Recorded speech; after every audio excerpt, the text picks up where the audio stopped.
তোর ছোট ভাই তার বউ আমার বাড়ি থেকে বাইর করে দিছে। আমার তো সামনে কোনো জায়গা নাই, ভিক্ষা করতেছি। আমি নাকি তোর ভাইয়ের কাছে বুঝা হয়ে গেছি, তোর ভাইয়ের শ্বশুর শাশুড়ি তারা বেড়াতে আইছে।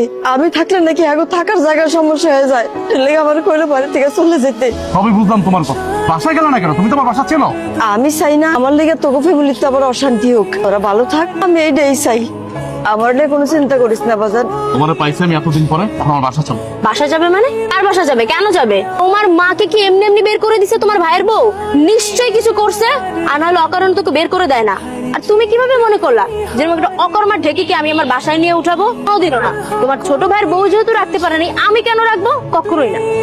আমার মা আমার বাসা যাবে, তোমার সমস্যা কি? আমি তো বুঝলাম না। আমার সমস্যা আছে। তোমার মায়ের গেটআপ দেখো, অবস্থা দেখো। আমাদের বাসায় আমার বাবা থাকে, আমার বাবার সামনে যদি তোমার মাকে নেই তো আমি কি বলবো তাকে যে কেন হুট করে এইভাবে ফকিন্নি ভিক্ষুক অবস্থায় নিয়ে আসছি? তখন এক্সপ্লেইন করবো আমার বাবার সামনে যে তোমার ছোট ভাই আর ছোট ভাইয়ের বউ তোমার মাকে ঘর ধাক্কা দিয়ে বের করে দিছে আর তুমি নিয়ে আশ্রয় দিছো। কিভাবে শ্বশুরের সামনে কথা বলবা? আমার বাবা যতদিন আমার বাসায় আছে, তোমার মা কেন, তোমার কোনো আত্মীয় স্বজন আমি নিবো না। তুমি আমার মাকে ভিক্ষুক বললা? ভিক্ষুককে ভিক্ষুক বলবো না তো কি বলবো? ম্যাম সাহেব বলবো? সে আমার মা, সে আমাকে গর্বে ধারণ করছে। তুমি যদি আরেকটা কথা বলো হরিনাম মা, চলো তুমি আমার বাসা চলো। আমি দোয়া করি তোরা ভালো থাক, আমার জন্য অশান্তি দরকার নাই। ভালো থাক বাবা। মা ভিক্ষাটা মা, তোমার এত বড় সাহস, তুমি রাস্তাঘাটে আমার গায়ে হাত তুলছো, তাও আবার তোমার ওই গরিব ফকিন্নি মার জন্য। দেখো, মুখে লাগাম দাও। আমি বলতেছি মুখে লাগাম দাও। তুমি আমার মাকে আশেপাশে কথা বলছো, এই জন্য আমি তোমার গায়ে হাত দিচ্ছি। আমি কি মিথ্যা কিছু বলছি? হ্যাঁ, যা সত্যি আমি তাই বলছি। তোমার মা তো একটা অলক্ষী। তোমার মা যদি এতই ভালো হতো তাহলে তোমার ছোট ভাইয়ের কাছে টিকতে পারলো না কেন? হ্যাঁ, সেটাও তো তার ছেলে।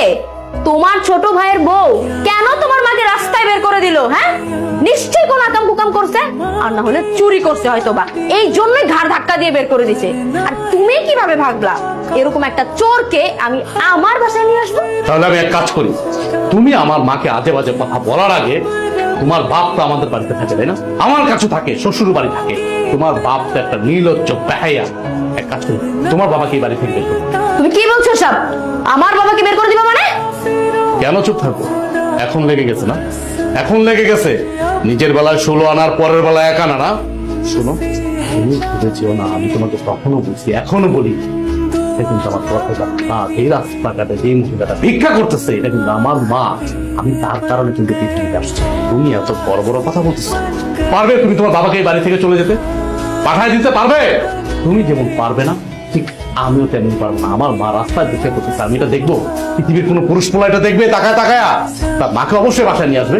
তোমার মা তোমাকে জন্ম দিলেও আমার বাবা কিন্তু তোমার মায়ের থেকেও বড় দায়িত্ব পালন করেছে। হ্যাঁ, ওই ছোটবেলা থেকে সন্তানকে বড় করা এটা আহামরি কোনো বিষয় না, কিন্তু তোমাকে কিন্তু আমার বাবা চাকরি দিয়েছিল, যার কারণে তুমি এখন পর্যন্ত এই শহরে টিকে আছো।